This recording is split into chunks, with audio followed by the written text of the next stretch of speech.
Diba? Pagka dumating ang 2010 election at hindi natin nakuha ang CDU na Bacoor, forget it. Wala nang mayor na susunod na makapag-push para ng CDU na magkakaroon pa tayo ng isang distrito. Na magkakaroon pa tayo ng isang congressman. Dahil susunod na gobernador, hindi tayo sigurado kung ibibigay pa natin ang CDU. Ngayon, binigyan na nila. So dapat talaga, kunin natin yung pagkakataon ko. Kaya nga ako sinasabi ko kahit sa kanina, mga homeowners sa kasakronan, kaharap ko kanina, mga opisyalis sa mga homeowners association natin. Sabi ko ako, sa 2010, pag hindi tayo pinibigyan ng congressman natin dito, pipilitin ko siya mismo. Hindi ko papabayaan makakuha ng voto sa bayan natin. Hanggang kaya ko. Dahil siya lang ang sisira sa pwede ikaunlad ng ating bayan. Kaya ito hindi natin dapat payaman. Kung wala man ako dito, ito ang gusto kong iwanin na tatak sa bayan natin. Nagsimula ang pagbabago at magpapatuloy ang pagbabago si strike man ang mayor o hindi man si strike ang mayor ng bayan ng Bacoor. Yan ang gusto kong iwanin dito para sa ating mga bayan.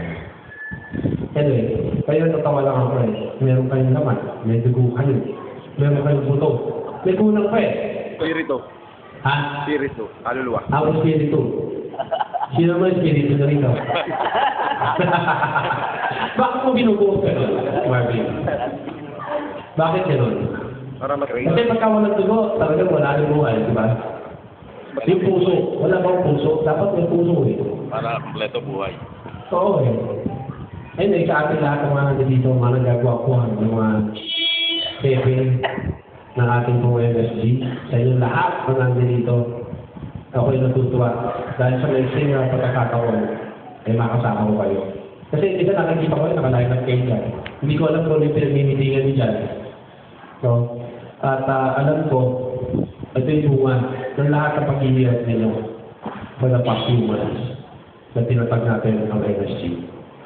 Alam nyo, pinatag natin ito dahil gusto ko maiangat, mabigyan ng kalidad at respeto ang ating mga namumuno sa bayan ng Bacoor. Ang pagtingin ng mamamayan sa ating mga namumuno. Gusto ko maiangat ang atas ng kalidad, magkaroon ng kalidad ang pagtingin sa atin ng ating mga mamamayan. Gusto ko magkaroon tayo ng respeto. Ang respeto, hindi yan para ipatak. Kailangan kakutin mo ng tao para respeto ka. We have to earn that respect. Kailangan pagtrabaho natin, gawin natin. Ipakita natin sa kanila na dapat tayong irespeto ng ating mga mamamayan.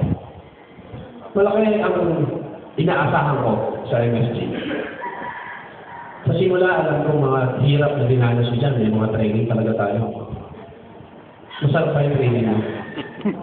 Alam nyo, tatayo kong bagong munisipyo. Yan, sa bagong City Hall. Hopefully City Hall.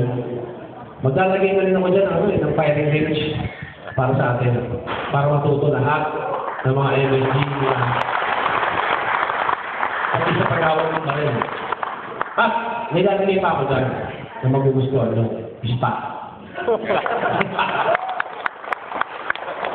Hindi ko lalagay na ng beer house. Dahil baka mamaya pasukin nyo pa yan dyan. Alam nyo kanina na binabanggit kayo mga beer house. Talagang against yung mga homeowners, lalo ng babae. Totoo lang dito sa atin, napakarami ng pipayan ng mga beer houses. Na minsan, nagiging sandipa ng gulo na hindi natin nakokontrol ng nare-regulate.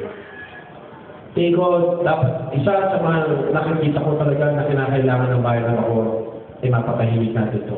Paano pinagawin? Una, kailangan magkaroon tayo, i-regulate natin ng lahat ng bagay ng mga businesses na nandito. Pangalawa, mamuna ang munisipyo sa pagkapatayo dito. Pangatlo, ang pamahalaan ng barangay. Kaya nga nakita ko talaga, alam niyo, ang very backbone para talagang umulan ang sabi ni Mauna ng Bacoor. Dumami ang mga negosyante dito. Paano dami ang negosyante sa Bacoor?